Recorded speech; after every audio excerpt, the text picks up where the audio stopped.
The Lord be with you. Let us pray. Thank you, dear Lord, for the gift of this community and for the presence of your Spirit. Be with us. In Jesus' name, amen. I really mean that.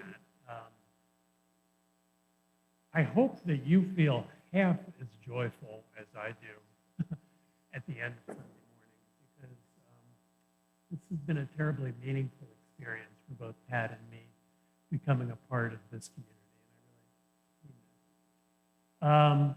So I thought it was actually suggested to me, as I've told some of you, our dear friend Russ Hilliard and Mark Edwards have very graciously agreed to coordinate, as they once did, our adult forum programming, and I look forward to working with them in that project. And they suggested that as I'm beginning my sort of formal pastorate with you, that it might make sense for us to get to know each other a little bit. And so I thought I would, in part, just share a little bit about my faith journey. And this is something that I hope people do as part of the community, because it's really a way to strengthen our relationships with each other, to sort of be vulnerable enough to sort of share that maybe things weren't a completely smooth ride the whole way, and we've all had our ups and downs, and how we resolved it, and those kinds of things. So I'm going to do that a little bit. But then that's going to be a predicate for the somewhat more substantive part of the program, which is going to be to talk about our two traditions, the Lutheran tradition and the Episcopal tradition, and the way in which I personally am trying to bring them together. And I'm not trying to market this as a new religion, Luther-palianism. But that's where I find myself right now. I find myself at the very intersection of these two traditions, and there are things about each that I cherish, and I thought I would share that with you. And then hear from you, too, about what you like about your Lutheran heritage, what you may have experienced of the Episcopal tradition, and then a little bit more broadly about why such, fancy word, ecumenism, coming together of two Christian traditions, is so important for the future of the church. So let me start with some fun stuff. I am a bona fide Lutheran in my DNA, okay? And I brought the proof of it here, okay? This is my baptismal certificate. I was baptized on, I should know this by heart. I know it was September 1958. I think it was the 23rd. No, it was the 14th. September 14th, 1958. I was baptized in Zion Lutheran Church in Newville, Pennsylvania. Okay? Here it is. You can come up and look at it. The lawyer's in the house. You might want to inspect this. And it's not just that I was passing through, okay? Because as this document will attest, this is the history of Zion Lutheran Church in Newville, Pennsylvania. The church was founded by the Ziglers in the late 18th century. In fact, John Ziegler, who I haven't gone back, my great, a lot of great grandfathers, John Ziegler, who came, he actually didn't emigrate. He was the son of someone who emigrated from Germany in the 1750s. And he was a farmer. He had a big piece of land, and he built a church. And there were Lutherans in the community, and there were Reformed church folk out of the Calvinist tradition in the community. There weren't enough of either one of them to have a single church, and so they built one church, and both the Reformed community and the Lutheran community worshiped together. And because there was a fuss over, are we going to call this a Lutheran church or Reformed church, they called it the Ziegler Church. I swear to God, it's all in here. And this is my aunt, who's the archivist. Yes, my aunt, who's the archivist of the church, or was, put together this history. And if you want to see my father, he's in the confirmation class of 1951, and his picture's right here. So my bona fides are really impressive, I think. So that's the history of the church. If you're just fascinated with the whole Ziegler family, this is look at this. This is the genealogy of our family, which my aunt, I mean, who does this kind of stuff? She put together the whole history of our family here. You know, I may be one of the first. What's so interesting about the Ziegler family is it's Lutheran through and through. To my knowledge, there were no Lutheran pastors. They were all lay people, and particularly farming people who liked to build churches. And so they were instrumental in, you know, maybe I ought to ask one of my uncles if he's willing to be the property guy for the church here, right? That would solve two problems in one. Anyway, there's the history of the family. There's the history of the church. There's the baptismal certificate. I'm not done yet. This is Luther's small catechism. This was my grandfather's copy, which he gave to my father, and my father gave to me. And this is 18, let me see. I should have these dates memorized, 1893. Okay. This is in English, yeah. Yeah, we came over in 1750 and quickly learned English. So there aren't very many German speakers left in our family, and I'm certainly not one. So the question becomes, I'm still not done. My aunt, the archivist, insists, contrary to some scholarship, that Martin Luther's mother's name, maiden name, was Marguerite Ziegler. And that our family traces our lineage back to Martin Luther's mother's family.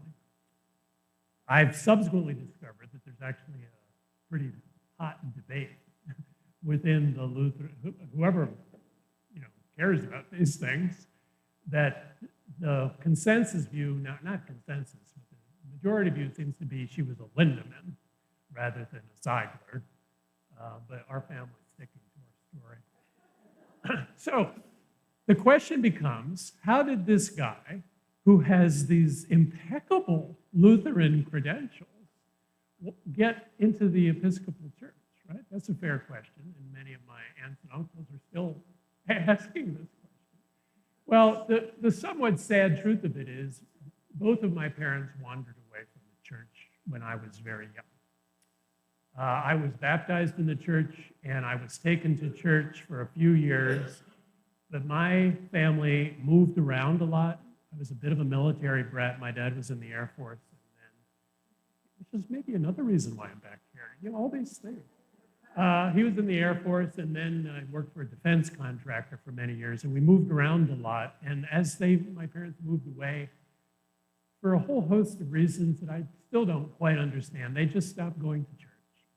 And so I grew up pretty much unchurched, except when I would go back to visit my grandparents.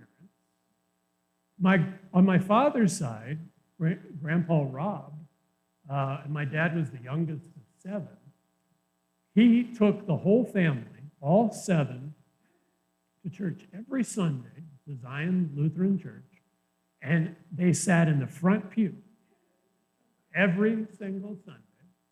And then he would come home, and he would not work on Sundays, and he would read his Bible. And when we visited, I could always, there he was sitting in his chair.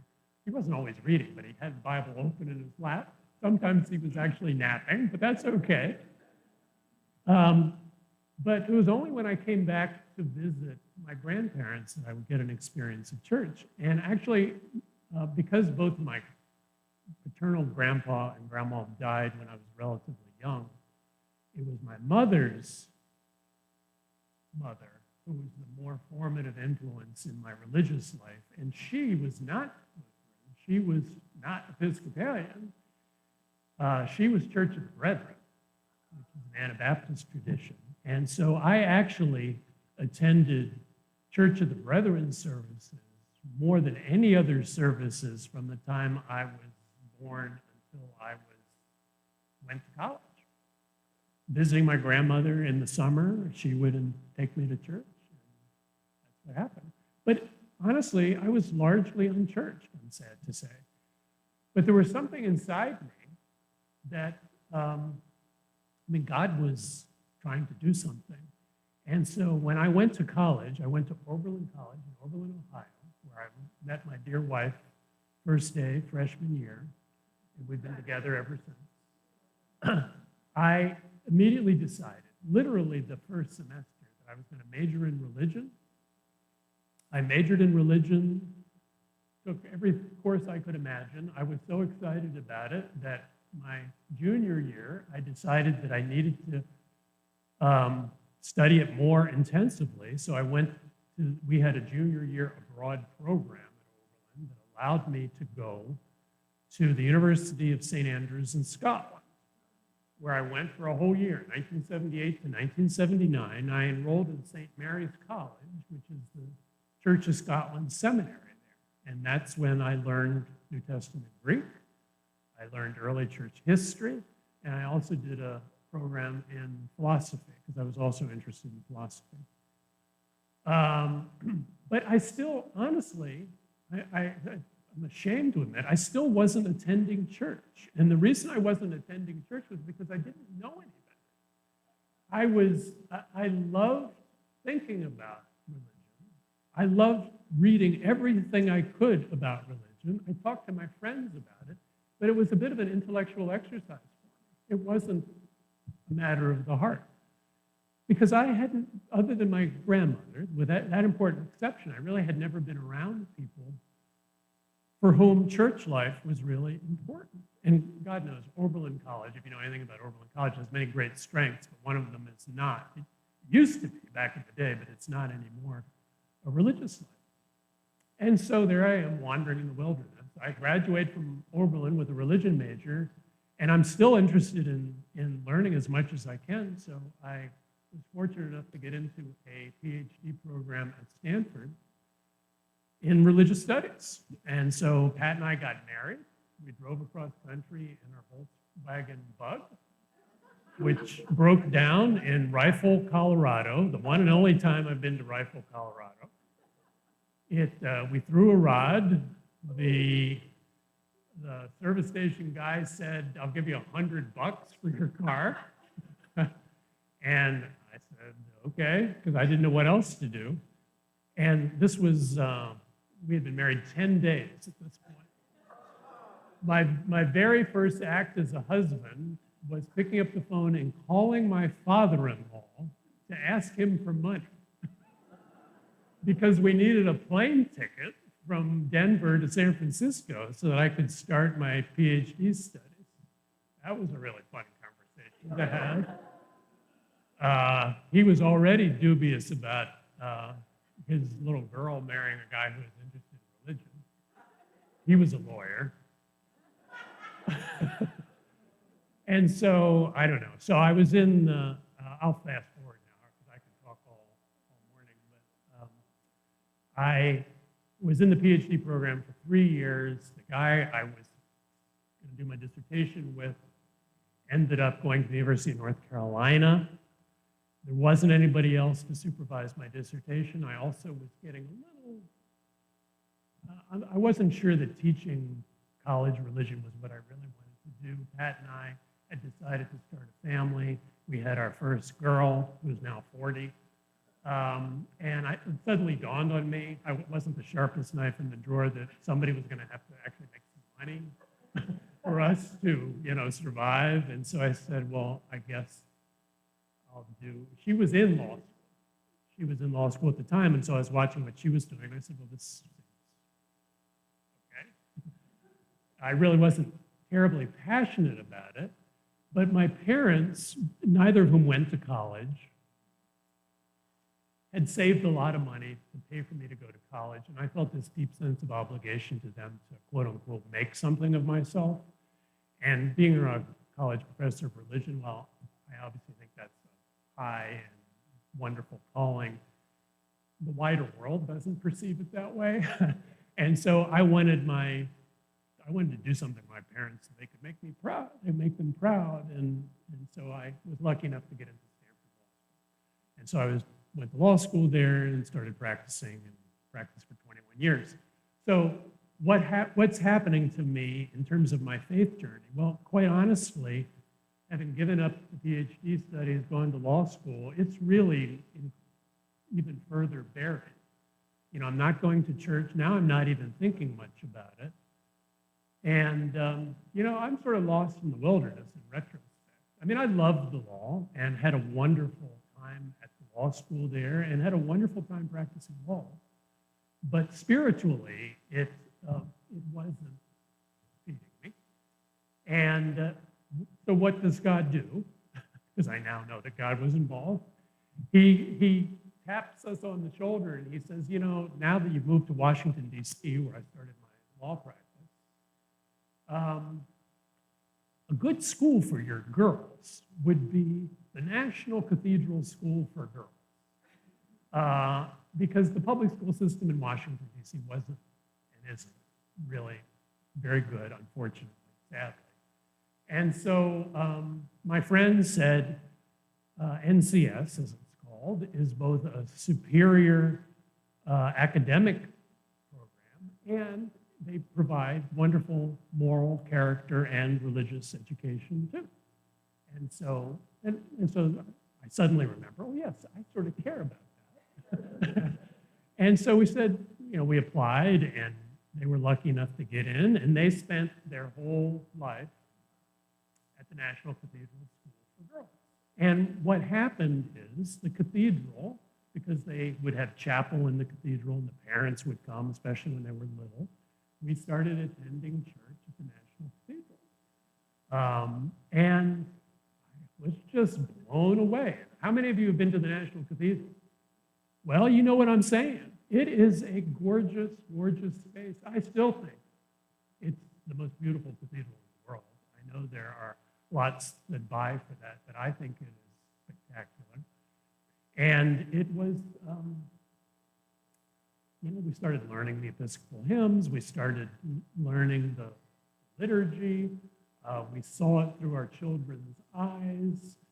And it took a long time, but it just became, it wrapped its arms around us. And as I'll talk about it in a minute, one of the things that I love about the Episcopal Church is we have beautiful churches and cathedrals. There is in the Episcopal tradition an emphasis on beauty as an aspect of the divine, just like there is in the Eastern Orthodox tradition. And I'm not saying that there isn't an emphasis on that in Lutheranism too, don't get me wrong, but I think that there is, you know, in the relative scheme of values and whatever, in the Episcopal tradition, there's a real emphasis on that. And the cathedral in particular just took our breath away. And so then we found a local Episcopal parish near where we lived. I actually tried a Lutheran church, okay? I promise you, I tried one.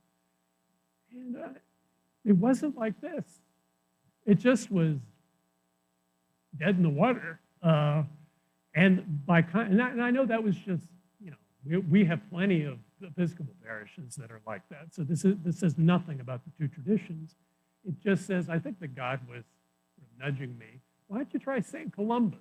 And so I tried St. Columba's, and it was a thriving, healthy, wonderful parish. And we fell in love with it. We learned how to sing.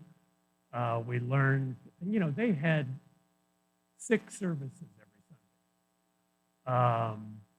They had great hall services for families with kids. They had services in the nave, 8, 9, 11:15, 5 o'clock in the evening. It was really, and they had 6 priests on And not just anybody. I mean, really, the current Bishop of Maryland, Martin Smith, who was the superior of St. John the Evangelist Monastery in Cambridge. It's really a great, and so I was incredibly blessed. And it was St. Columba's, that parish, that formed me ultimately as an Episcopal priest. I mean, I felt the calling. How did I feel that I had been practicing law? I'm fast forwarding now. I've practiced law for 21 years. We were gradually getting to know the Episcopal Church through the combination of the cathedral and our girls and becoming members of St. Columba's. Then, in the midst of all that, my mother suddenly dies at a very young age, which, is the kind of crisis that causes you to reevaluate what you're doing with your life. At least it did for me.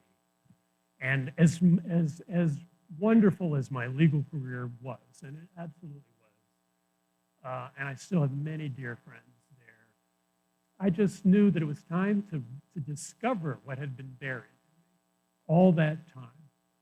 And so through the help of the priests at St. Columba's, I did that. And it took a long time.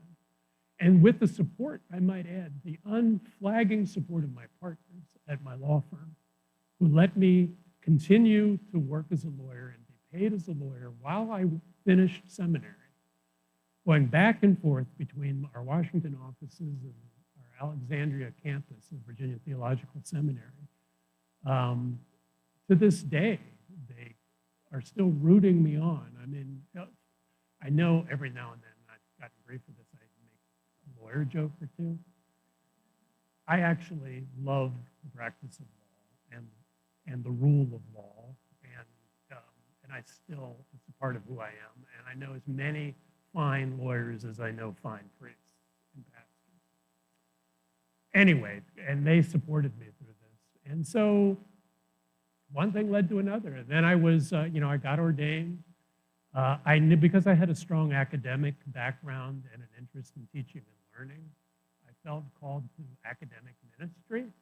And I was lucky enough to spend a year at the St. Albans School for Boys, which is the brother school of the National Cathedral School for Girls. So I knew it pretty well. And I did a year internship there as a chaplain, learning the art of school ministry. And then once I was ordained, I was the chaplain at Washington Episcopal School, which is an elementary school in Bethesda, Maryland. And then I was the senior chaplain at the St. Andrew's Episcopal School in Potomac, Maryland. And I did that for a total of 7 years before I was lucky enough to be called to be the Episcopal chaplain at Harvard. And that's what brought us up to New England, and I did that for 7 years. That's when I got connected with my summer chapel in Manchester, and we discovered the North Shore. And then I would do both the Harvard gig during it's a technical ministry term, the Harvard gig during the academic year, and then the summer chapel in Manchester during the summer. So then what happened? Okay, that seems like I should be happy now, being an Episcopal priest. Well, then I'm minding my own business, having just finished the summer of 2019, 2020. Well, I think 2020. And I get a call from a friend of mine who lives in Manchester, lives just down the road, who it turns out is a Lutheran in disguise. And his name's George Sharf. May his soul rest in peace. He died suddenly recently. And George called me and he said, I go to this Lutheran church in Gloucester, and we just lost our pastor. And I've been to a couple of funerals that you've done, and you seem okay. And I know this thing where the Lutherans and the Episcopalians can do stuff together. And I am on the church council. Is there any way you could step in for a few weeks? And I said, sure. And so I signed up. And this is in the middle of COVID. So I'm doing, figuring out how to do this on TV and stuff like Mark does. And they have this cranberry book, and I'm saying, what is this about? I know that I have all these credentials, but have I actually ever learned anything other than I did learn a few things out of the small catechism when I was a boy, but I had never really paid attention to how Lutherans worship. So I got this call, and I'm scrambling. I don't have any teachers or tutors. I'm looking through the Cranberry book, trying, oh, this looks vaguely familiar. And I looked at the prior bulletins. I mean, literally, I'm trying to help this congregation out because they're in a time of crisis. They lost their pastor because the pastor's husband was diagnosed with brain cancer and died. And so they needed somebody to come in all of a sudden. And so just like this place, it's a wonderful group of people at St. Paul's in Gloucester. And I just had even in the midst of COVID, where everybody's wearing masks, I'm looking at them on this little laptop screen, and I'm doing Bible study on the laptop. I just came to love them and to really start discovering this Lutheran tradition. And so I was there as their interim for a year and a half, going back to Manchester for the summers, sort of like I'm doing here. And then I finished that. They called a pastor, a fine woman, LaDonna Thomas, who turns out to be a neighbor in Manchester now. So she's the pastor at St. Paul's. And as soon as I finish, I get a call from Stephen Wilco. That name rings a bell? And he says, any chance you might do this again? You know the rest. Okay, enough of my personal story. So that's my personal story in a nutshell. And you know how much I love being here. And I'm so grateful you've called me. So how is this possible? Now, we're going to pivot to a little bit of substance. I'm holding in my hand this document, which is called to Common Mission. This is the actual agreement between the Evangelical Lutheran Church in America, which was adopted in 1999 by the ELCA and ratified at the General Convention of the Episcopal Church in the next year, 2000. This is the document that defines our relationship of full communion, the Lutherans and the Episcopalians. And one of the things that this provides for is for an exchange of clergy. An Episcopal priest can serve a Lutheran congregation, and a Lutheran pastor can serve in an Episcopal parish, provided that both bishops consent. And so that's why this is possible. But this is so much more than that. It's not just about clergy sharing. It's about recognizing that while history may have taken us on different paths, the English Reformation on the one hand, the German Reformation on the other hand, and how those two traditions came to America in different ways and at different times, the truth of the matter is we have far, far more in common than our differences. And so in a spirit of ecumenical partnership, the leadership of both denominations finally said, enough of the differences. Let's see if we can come together and actually share ministry, share what is beautiful in each of our traditions, and learn from each other, because they also foresaw what is happening is that, and let's hope that our future is brighter, but the reality is, since over the last 30 years or more, there's been a steady decline in the numbers of Protestant mainline denominations. And if we are to survive, we need to be more creative, flexible, and adaptive to the environment. And that includes traditions working together.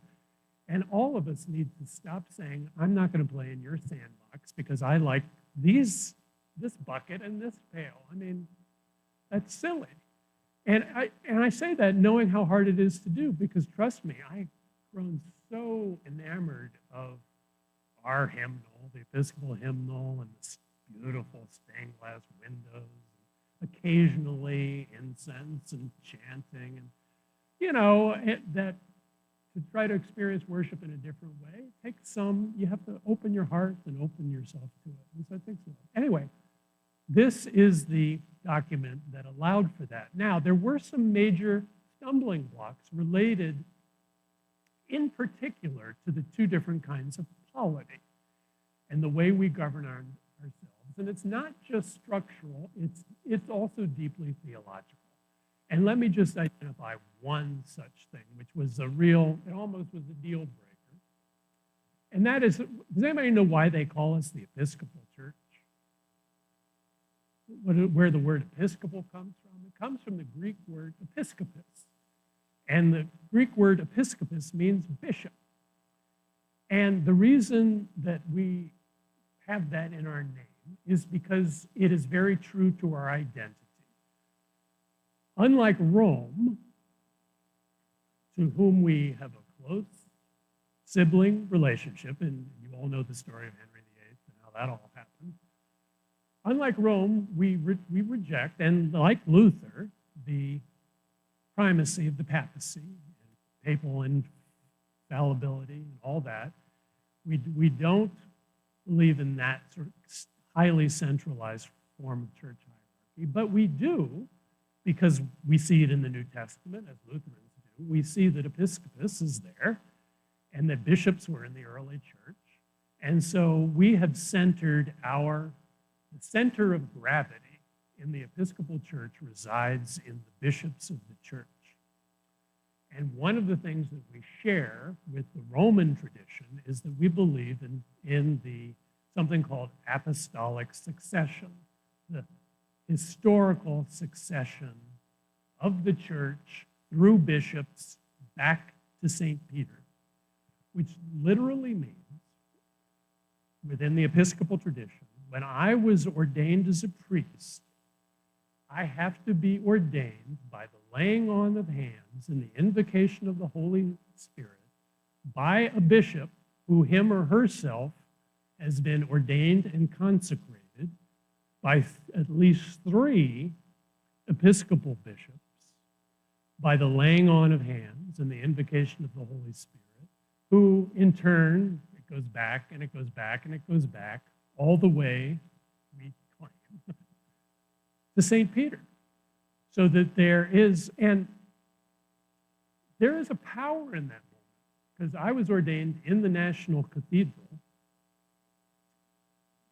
and I was ordained, I'm proud to say, by 3 Episcopal bishops, John Chain, who was our diocesan bishop in Washington, D.C., Barbara Harris, who was the first African-American woman bishop in the world, and Jean Robinson, the first openly gay bishop in the Episcopal Church, and somebody, neighbor of yours. I was ordained, and when they all laid hands on me, with our understanding of the historic succession, of apostolic succession, it takes your breath away that you are part of a tradition that goes back not just to St. Peter, but to Jesus actually commissioning the original disciples to go out and proclaim the gospel and baptize the world. Okay, that's the Episcopal Church and the Roman Church believe that. Now, are there problems with that view? Yes, there are. Pardon? Ask your mother. Yes, there are problems as a matter of history. Can we actually historically attest to that succession in an unbroken chain, as we like to claim? Not so clear. More importantly and fundamentally, though, is that really what it's about? Sort of the physical laying on of hands, touching, one bishop touching another bishop, being able to trace that, or, as I've come to understand Lutherans believe, Lutherans believe in a true apostolic faith. And Pastor O is going to correct me if I get this wrong, because I'm still learning. But they don't necessarily adhere to this notion of a laying on of hands that is traceable in a sort of historical way. Nor do they think that that's fundamentally important, because as Luther, A, believes in the priesthood of all believers, and B, also believes in word and sacrament and the justification by faith, and faith being the cement that holds the church together through Christ. The laying on of hands and the institutional apparatus of the episcopate have relative less importance within the Lutheran tradition. By all means, you have bishops, but bishops are understood in the Lutheran tradition as being overseers of the faith and overseers of the flock of pastors within a particular synod. And yes, they're also responsible for the national governance of the church. But for example, unlike Episcopal bishops, when an Episcopal bishop is ordained and consecrated a bishop, he or she is a bishop for life. It is a different order. They even talk about an ontological, to use a fancy philosophical word, an ontological change. You are forever a bishop. The same thing is true of priests in the Episcopal Church. When you're ordained a priest, your ontological identity, it's a different order. That's how the Episcopal Church understands it. By contrast, in the Lutheran Church, when pastors are elected, in fact, we're going to have an election this coming Synod Assembly for a new bishop, Bishop Hazelwood stepping down, and we'll be talking about that in the coming months. We'll be electing a new bishop. Bishops are elected from among pastors. They serve a term, and once their term is done, it's not like they're bishop for life. We elect a new bishop. So I got that right, Pastor El? More or less.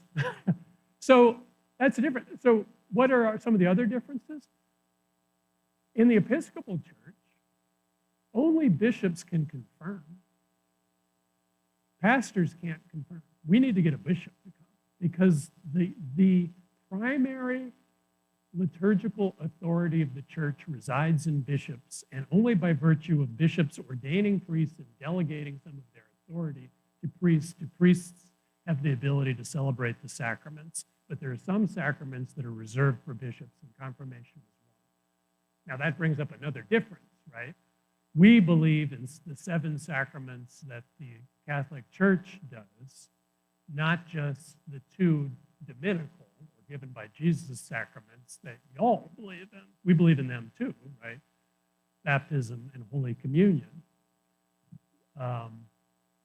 So the bishops play a much more dominant role in the Episcopal tradition. And so, let me get back to this debate. When we're deciding whether the Lutherans and the Episcopalians can get together, we say, oh, sure, we really believe the same thing. Our services look pretty similar. We, believe in mission, and we, believe in the 2 core sacraments, and even Lutherans who don't believe the other rites or sacraments, they still very much believe in them as ministries of the church. But then we have some people saying, but their bishops really aren't authentic because they don't believe in this historical succession. So if they haven't been properly ordained and consecrated, it's sort of a break in the chain. And they might as well be Baptists. They didn't actually say that. That was a poor attempt at humor. And so there were some on the Episcopal side that said that's an impediment to full communion because this is who we are. We call ourselves the Episcopal Church because we actually believe this is really important and that the bishops are the guardians of the faith and that there's an institutional integrity to it. And the Lutherans on their side were equally vehement that, guess what? We don't believe that. We think you're emphasizing the wrong thing. It's not all about this laying on of hands and wearing the funny hats all the time. It's actually about faith and word and sacrament and the integrity of the community of believers and their guidance by the Spirit in calling out pastors and bishops to lead the people in worship. That's what's important.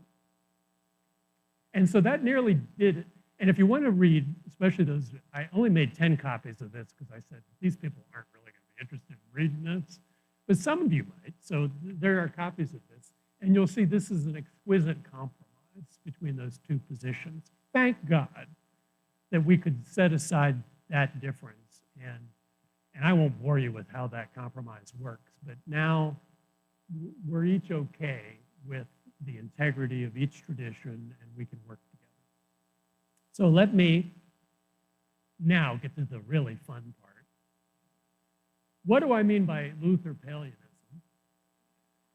And what is it that I love about the Lutheran tradition? And what is it that I love about the Episcopal tradition? I'm going to invite you to join in the fun. And I'm going to do this real quickly. I have 6 of each. How's that for neutrality? This is what I love. I'm going to start with the Lutheran Church. This is what I love about the Lutheran Church and what draws me here. The priesthood of all believers.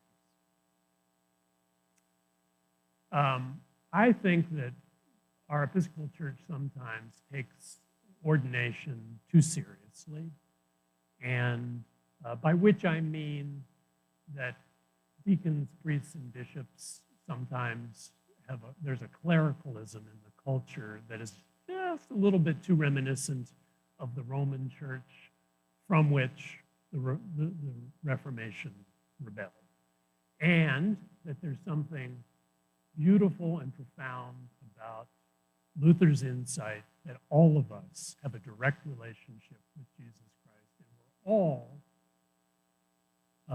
able and obliged to hear and interpret the Holy Scripture for ourselves, to proclaim it with our words and with our deeds, and we share that.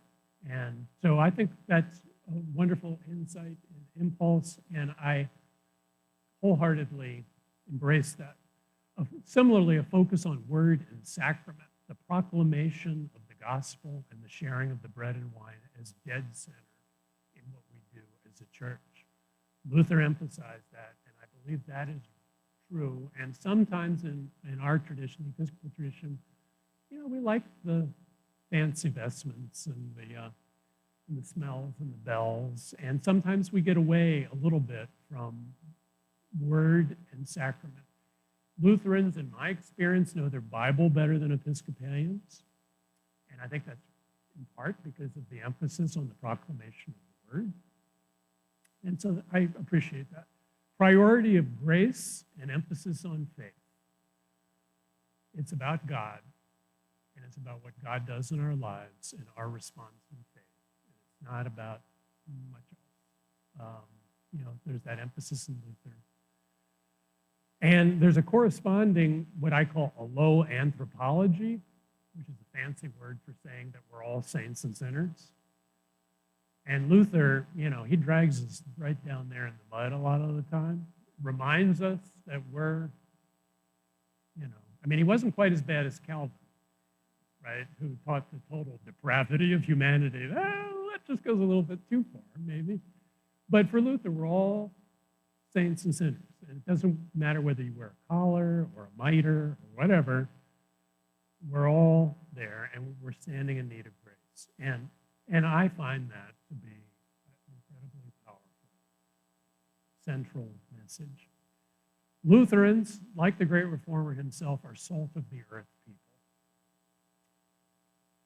Episcopalians, not so much. Again, I don't want to be beating up on this recorded for my bishop to watch. Just to speak real talk, as my daughters say. The Episcopal tradition comes out of the Anglican communion and the British Empire, and it has very much been associated with a certain socioeconomic class, both in Britain and in the United States. And that's not entirely true. There are lots of exceptions to that. There are lots of Episcopal churches with salt of the earth people, so don't get me wrong.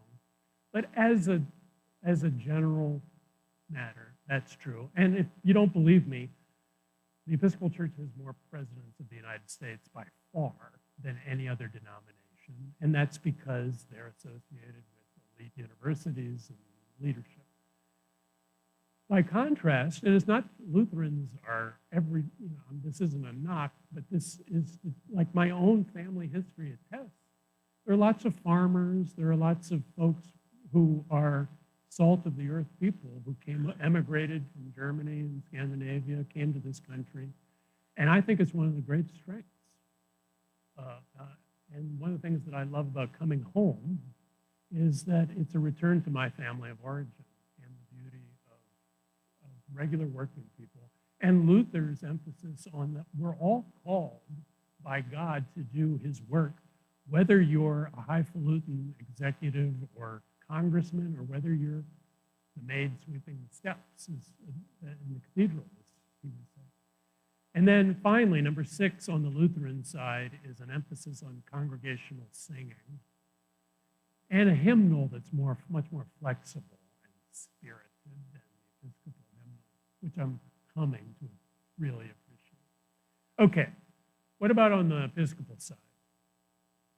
The Book of Common Prayer is a masterpiece in the English canon. I'm sorry, it just is. Read it sometimes. It's beautiful. More theologically important than just that, though, is I think Anglicanism has this great insight, and here I'm decidedly with the Episcopalians. They have defined themselves historically not through confessional statements. Those of you who were here at the installation heard me right there make a vow, which I meant and will keep, that I will obey and be guided by the Augsburg Confession and all of the Book of Concord and all of the related Lutheran confessional statements that define your faith. And that's how Luther and Philip Melanchthon and the gang, pressure was put on them by the imperial powers to define their faith. What do you believe in as against Rome? And they did. And that's how you define yourselves in terms of these confessional statements. The Anglicans took a totally different tack. And it's not to say that we don't have some confessional statements. If you open your Book of Common Prayer, you'll find something called the 39 Articles of Religion, which is sort of a confessional statement. Nobody reads it. Nobody reads it. We made the decision over time that we were going to define ourselves in terms of how we worship. And so the way Anglicans and Episcopalians define ourselves is in terms of our liturgy. So I say to people, who ask me the question, what do Episcopalians believe? I say, well, come to church. Come to church. It's in the Book of Common Prayer and the liturgy, beautifully, to my way of thinking, defines what it means through scripture, through song, through prayer, through the sharing of the bread and wine, through the other sacraments, through the buildings, the beauty.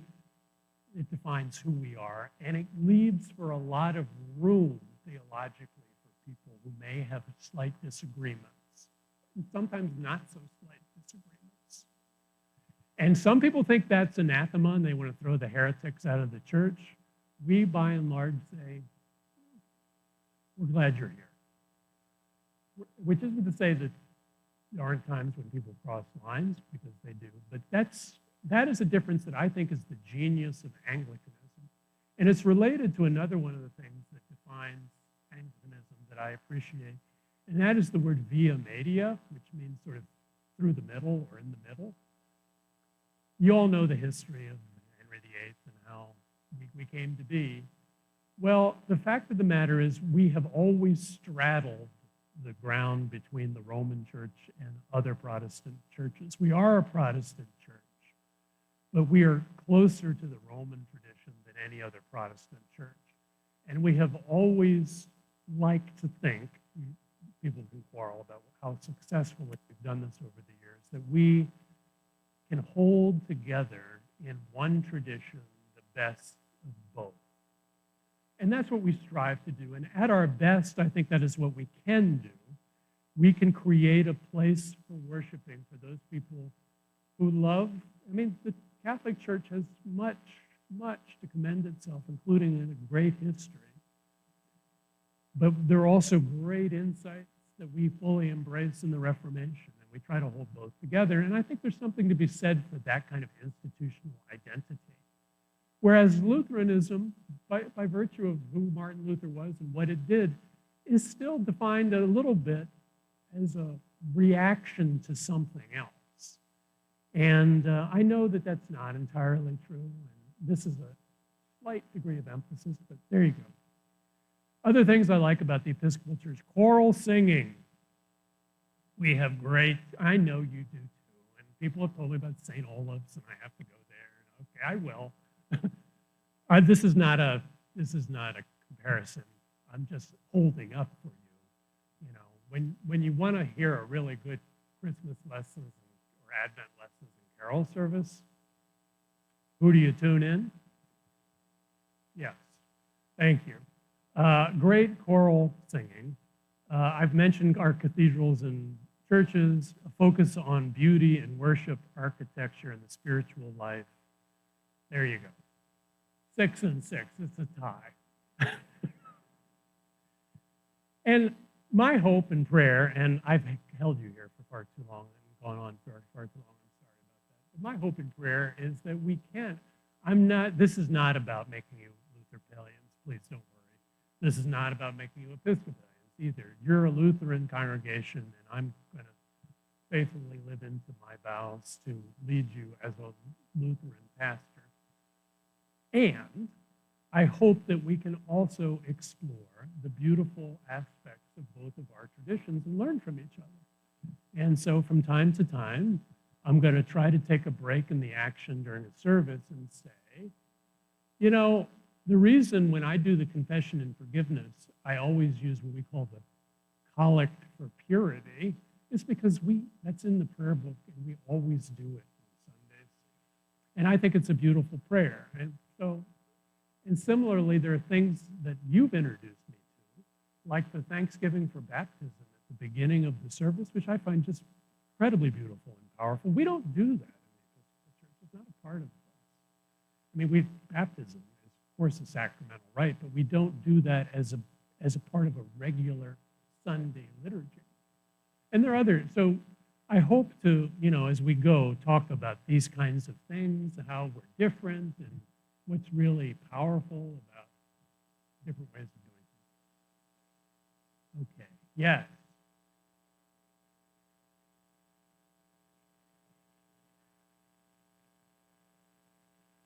Yes, in one very specific way. The question was, did my experience in Church of the Brethren influence me? Well, 2 ways. I tend to be, I know this is a dirty word, and I wish it weren't.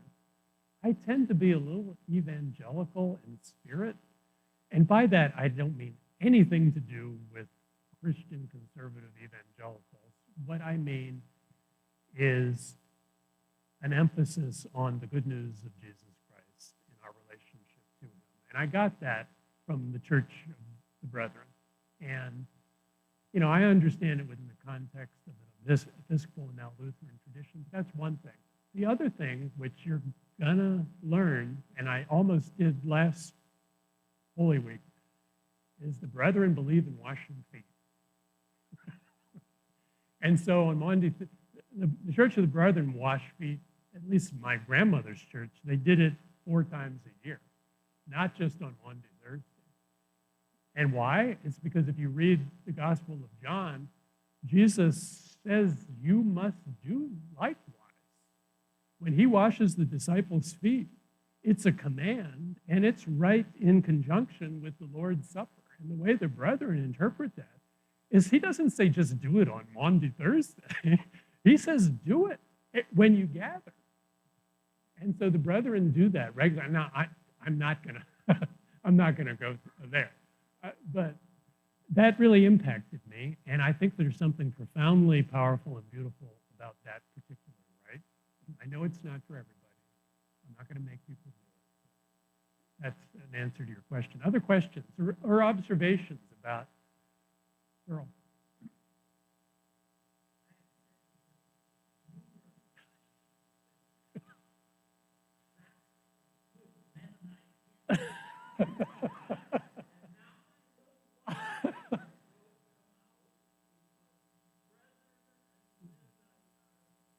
Kissing cousins.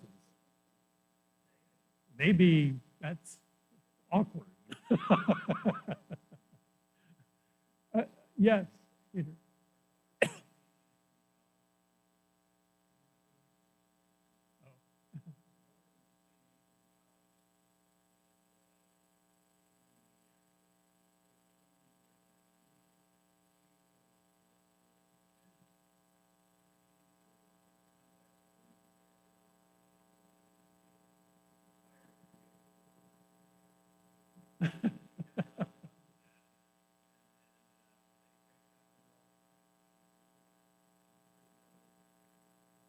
Well, imagine if your first name was Luther. I'm not even a Lutheran, really, but yeah, I get called on that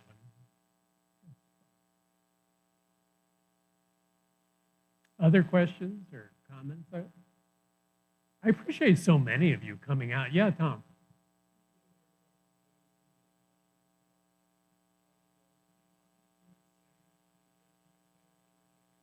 Yes. But we treat the creeds differently. And I may have mentioned this before. In the Book of Common Prayer, the Holy Eucharist, or Lord's Supper, or communion, they all mean the same thing, is the principal Sunday service. And on a Sunday, when you celebrate the Eucharist, we are required to say the Nicene Creed. The Apostles' Creed, historically, is a baptismal creed and associated with the rite of baptism. Now, I have come to learn, and I'm still learning, that the Lutheran tradition uses the Apostles' Creed and the Nicene Creed somewhat differently in its Sunday worship.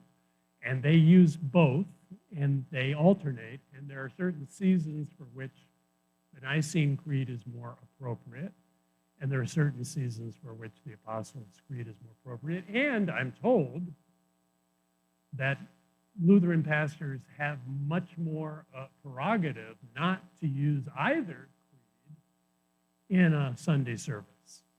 We'd get a phone call from the bishop if we did that, and that's just a difference. But to answer your question, the creeds are the same, although there is a movement now to change one of the clauses, which I'll talk about in some other filioque clause. Yes, Jim.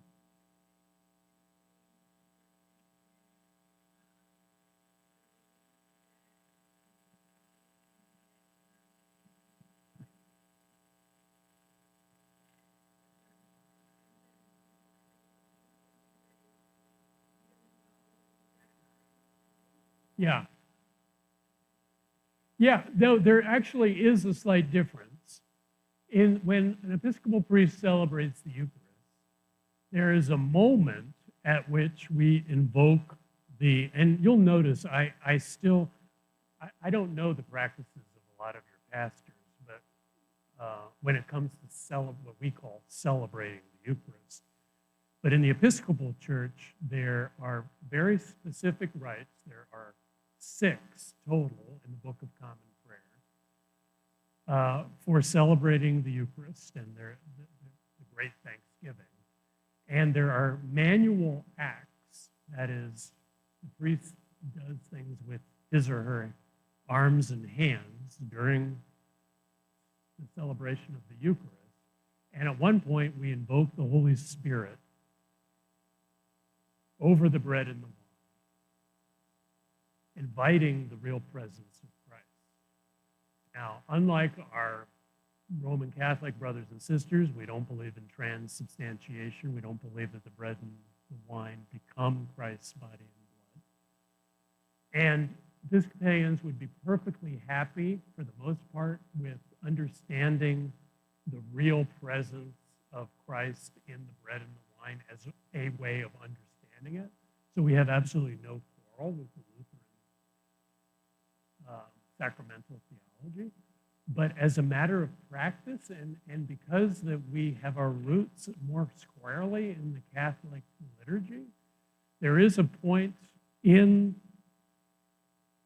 the Great Thanksgiving where, as a priest, I am invoking the Spirit to become Christ's body and blood in the bread and And at least as I've been taught, I shouldn't even say taught, as I've experienced it in the Lutheran Church, there is no such moment in the Great Thanksgiving. We call it epiclesis. Yes.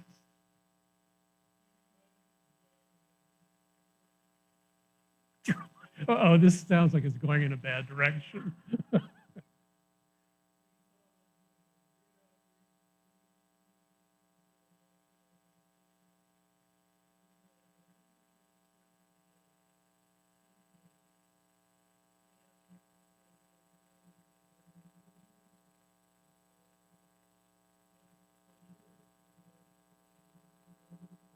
You know,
right.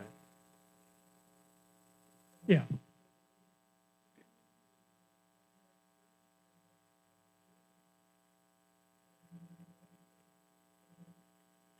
Well, that's really too.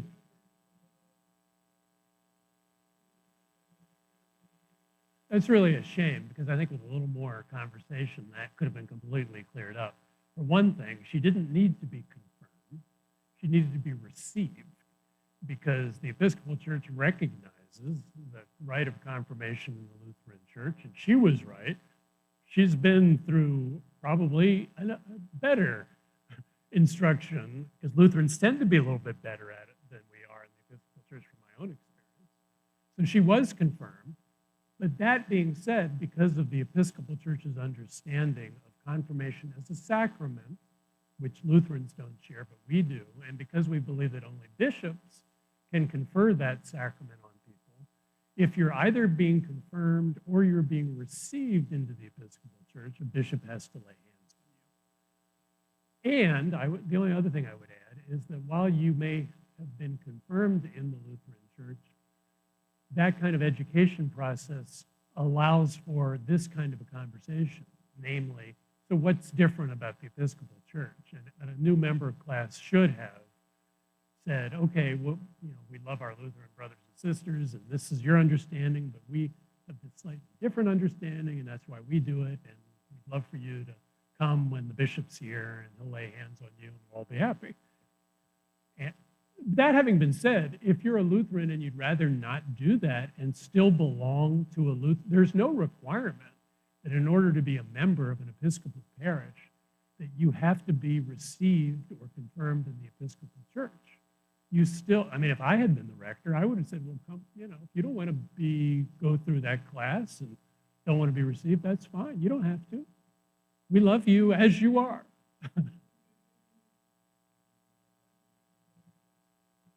Yeah. There's a happy ending. Fine.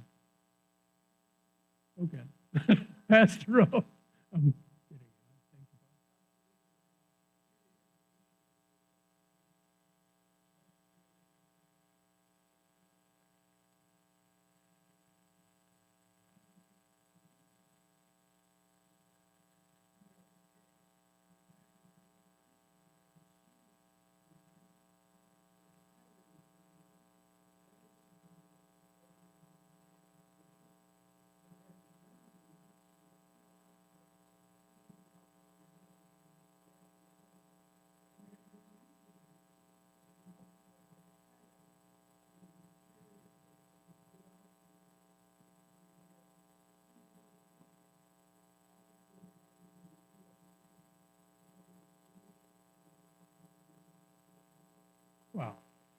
And I've heard dribs and drabs of that story before, but I've never heard it sort of summarized so neatly. And so when I was in Gloucester at St. Paul's, I was hanging out with a bunch of Finns. They were, so were they the more pietistic clan?